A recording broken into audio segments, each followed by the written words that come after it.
This DVD is about the Honda wind turbines that will be built right on your doorstep. Please watch this DVD as they will affect your lives for the next 25 years. This isn't about wind energy. It isn't about being green. It's simply about common sense.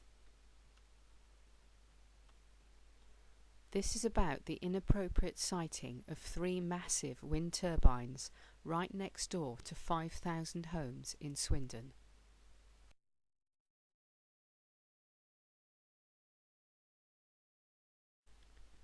Just compare the size of the house and the average adult on the left of this diagram with the size of the wind turbine shown in the centre.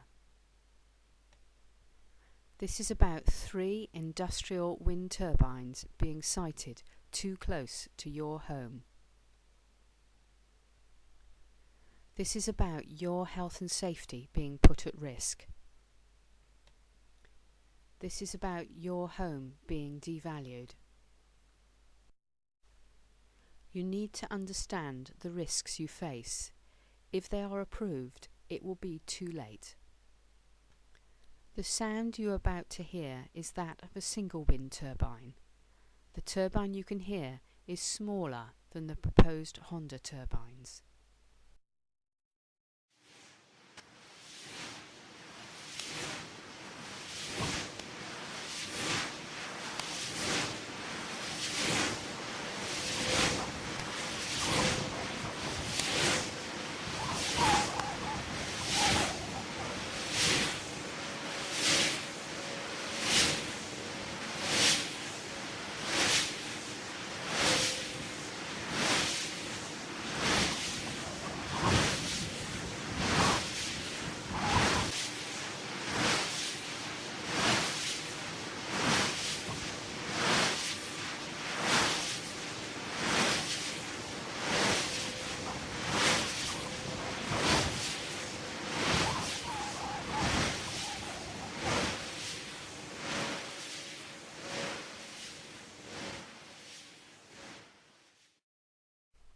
Ecotricity want to build 3 120-metre high wind turbines on the Honda site.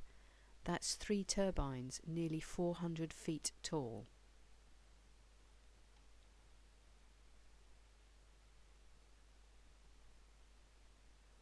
This is the map from the planning officer's report. The yellow circles show where the wind turbines will be sited.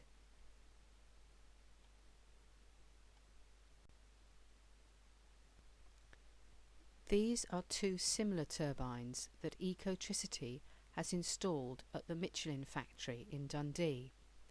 The houses in the foreground are approximately 2 kilometres away from the turbines. The Honda turbines will be larger and there will be 3 of them. Turbines of this size have never been sited so close to so many homes.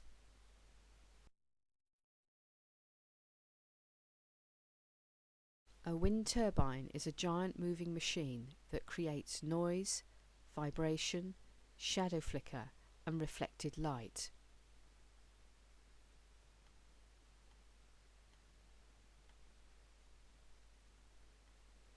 Doctors warn that wind turbines of this size are dangerous to health.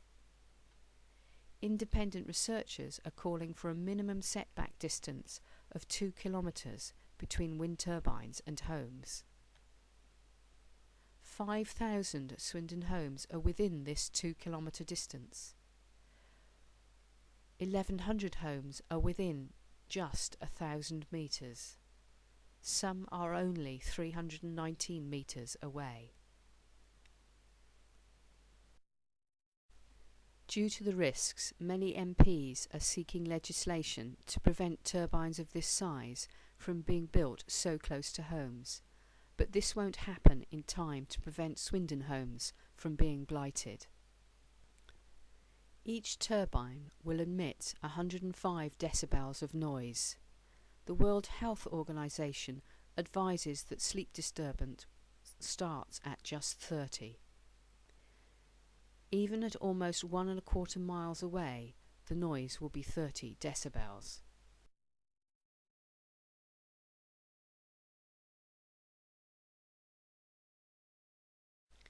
Ecotricity's application shows predicted noise levels across local residential areas.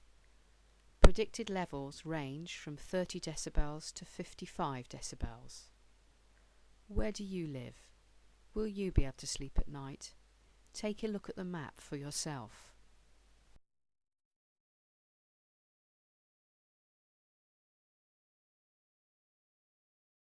Overlooking the panoramic Duddon estuary, this is the home of Mrs. Eileen Albion, and a marvellous place to live, this I must say. It's magnificent views, wonderful big garden, perfect place to live.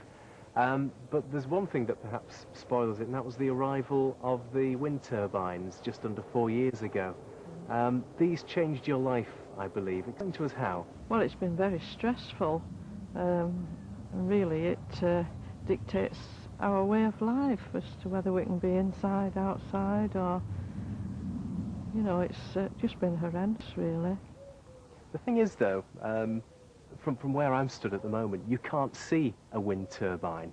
No, we can't see them from here, but we do get a lot of noise, quite horrendous at times, depending on which way the wind's blowing. Different people describe it differently, like an old boot in a tumble dryer, that type of thing. But it's the continuity of it that really gets into your head and drives you crazy. Now, what is it about this noise that is so irritating? Well, it keeps us awake at night, for one thing.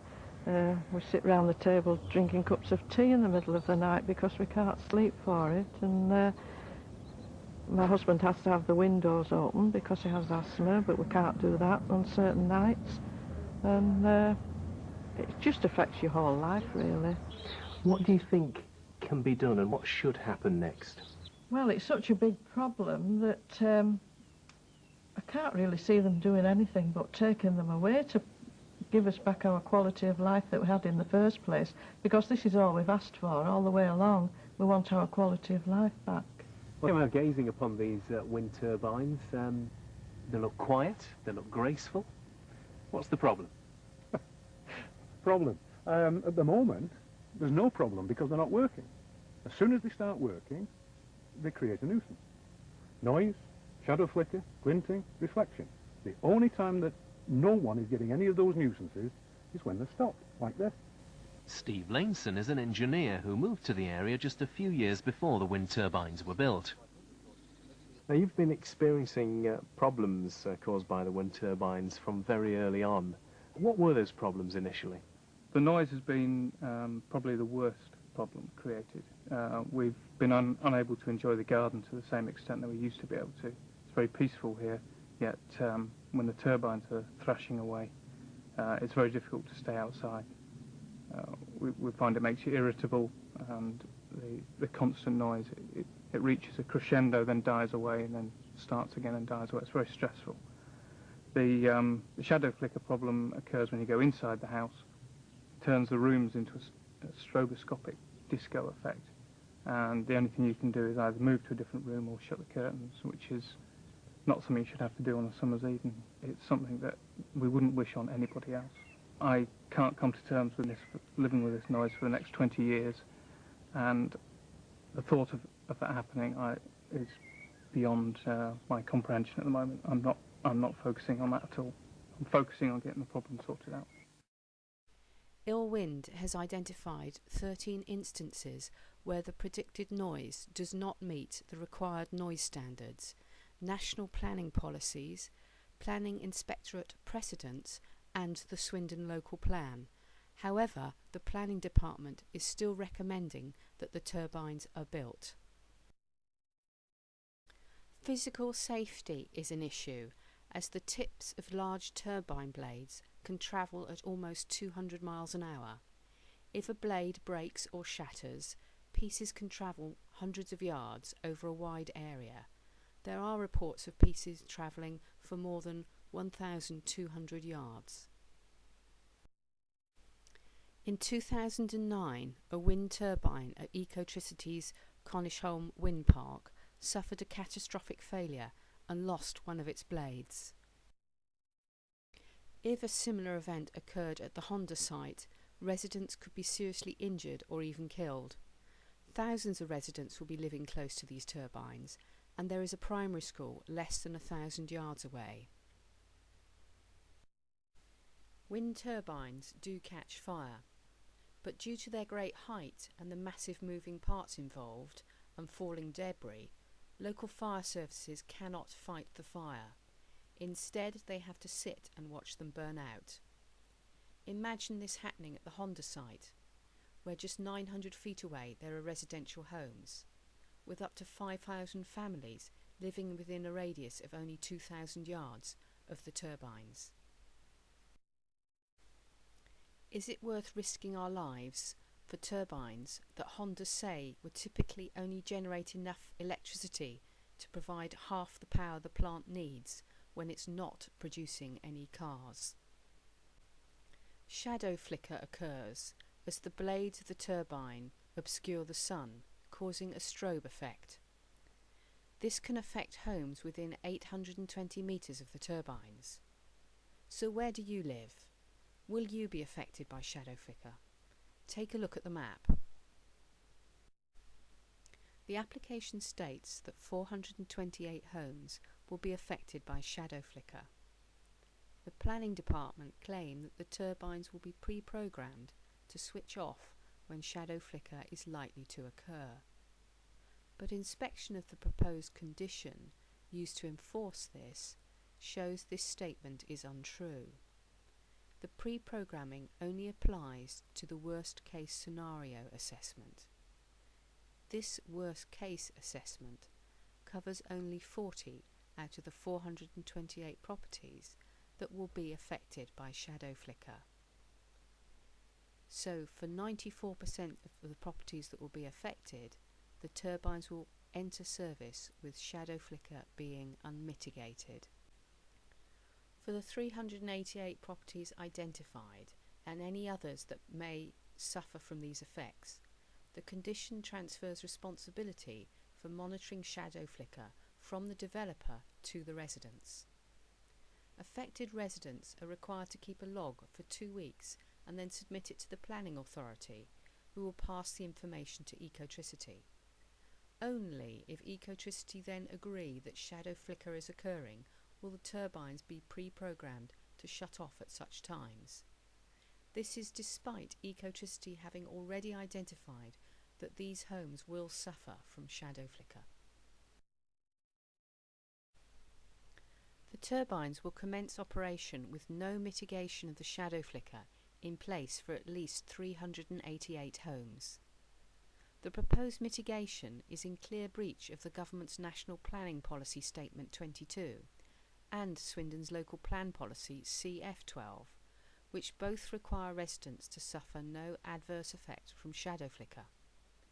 The Planning Department know this, but are choosing to ignore it. Why should residents have to suffer this effect? Why are we being made responsible for Ecotricity's problem? Why should residents have to prove what Ecotricity know already? How will you ever convince Ecotricity to turn the turbines off?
Jane Davis is currently pursuing an action in the High Court to claim damages for the devaluation of her home by the wind turbines nearby.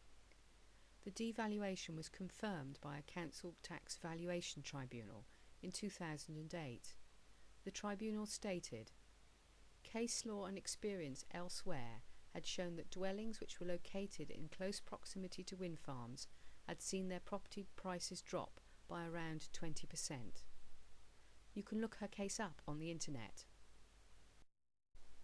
3 or 2 turbines. It has recently been reported that Ecotricity are reducing the development from 3 to 2 turbines. Don't be misled, the press reports are wrong.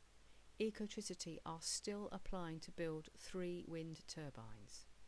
The 2 turbine option is only a condition which the planning committee may choose to impose if they are minded to reject the application for 3 turbines. The condition can then later be easily challenged or removed, allowing the 3rd turbine to be built, but without the need to seek a full public consultation. Would 2 be any better? The adverse effects of these enormous machines is so great that removing just one of them creates little improvement for local residents. This is because the adverse effects radiate out like ripples on a pond and also overlap one another. Many thousands of homes would still be within just 2,000 metres. The diagram shows how little the noise impact would change with just 2 turbines. This planning application goes against all previous planning precedents. Swindon Planning Department are aware of this fact but are choosing to ignore it. If approved, the Honda proposal will be an experiment with the health and well-being of Swindon residents and their children. This is not acceptable. The planning application for 3 turbines returns to the Planning Committee on the 13th of October. At this meeting, the committee will decide whether to allow these massive machines to be built near your home. Swindon Planning Department are once again recommending that the application is approved. This will be your last chance to defend your home and family against the adverse effects of the turbines. Did you choose to live next door to 3 massive turbines? Are you prepared to risk your family's health for Ecotricity's profit? Can you afford to have your home devalued? You've probably spent most of your life working for your home. Don't risk it all for the sake of an evening. It is vital that you attend this meeting to visibly demonstrate your opposition to the turbines. Bring your family and friends too. A huge public attendance is crucial to demonstrate the strength of feeling against the turbines.